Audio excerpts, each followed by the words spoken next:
Et soyons clairs, ce sont les CRS de la pensée.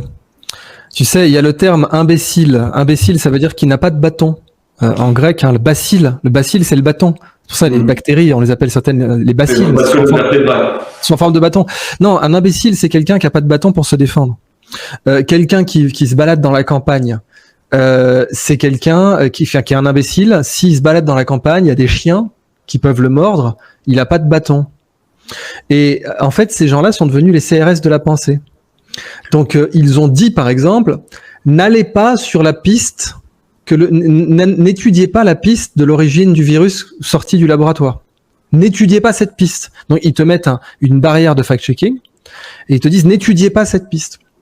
Et du coup, la plupart des gens qui n'ont pas le temps de penser se disent machin ou bidule a dit n'étudiez pas cette piste, donc je ne l'étudierai pas. 2 ans plus tard, c'est la bonne piste. Bon, on le savait dès le début que c'était la bonne piste, mais bon, 2 ans plus tard, c'est vraiment officiellement la bonne piste. Des gens qui ont dit en 2 doses vous serez protégés. C'était un mensonge. Des gens qui ont dit ça protège de la transmission. C'était un mensonge. Des gens qui ont dit Perron est anti-vax. C'est un mensonge. Perron n'est pas anti-vax. C'est un des monsieur vax du monde et c'est le monsieur vax de l'OMS pendant 15 ans. Ça, c'est la réalité. C'est juste qu'il est tellement bon qu'il dit le machin dont vous parlez là, c'est pas un vaccin. Moi, je suis un spécialiste. Je vous dis ce truc-là n'est pas un vaccin. Et donc, ce sont des CRS de la pensée.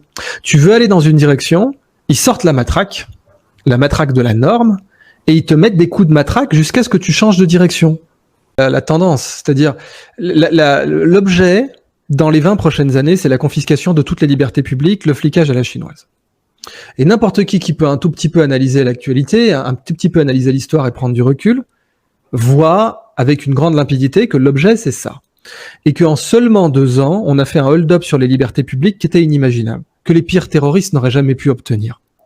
Les gens pour lesquels on était fièrement en terrasse, mais jamais ils se seraient dit, mais attendez, on va réussir comme ça à confisquer les libertés publiques, le droit de se déplacer. En plus, on va rajouter un peu d'apocalypse écologique et on va faire que les gens auront des tickets de rationnement pour la nourriture, qui vont manger des insectes et qui pourront plus prendre l'avion, etc., etc.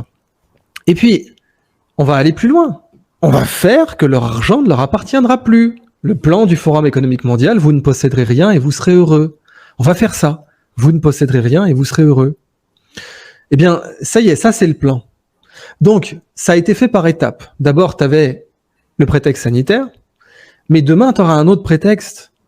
Et je peux t'assurer que toi, si tu continues à être intègre et à alphabétiser les gens dans le fonctionnement de la monnaie, dans l'arnaque aussi, les arnaques dont on a parlé. On n'a pas parlé du Libor, mais il y a eu des arnaques majeures en finance.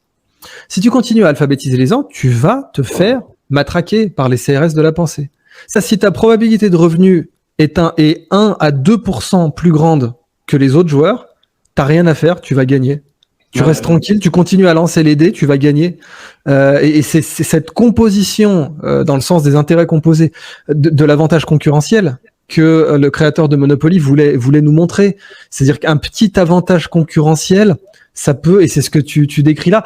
En plus, après, ils se sont dit, bon, on va carrément contrôler les banques centrales, comme ça on contrôlera les taux d'intérêt, on fait ce qu'on veut, on pourra faire s'effondrer la bourse si on veut, on sera des dieux. En fait, c'est ce que disait Lloyd Blankfein chez Goldman Sachs, je fais le travail de Dieu, il disait.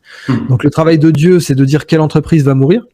Genre là, sur AMC, il a été prouvé que FTX, donc AMC, les cinémas AMC, tu sais que je suis ce dossier depuis très longtemps, et je vois un marché manipulé sur AMC. Je vois tous les signes d'un marché manipulé où ils font des shorts synthétiques, ils créent des fausses actions, ils les envoient sur les marchés pour faire s'effondrer cette société, pour pouvoir ensuite faire des profits colossaux.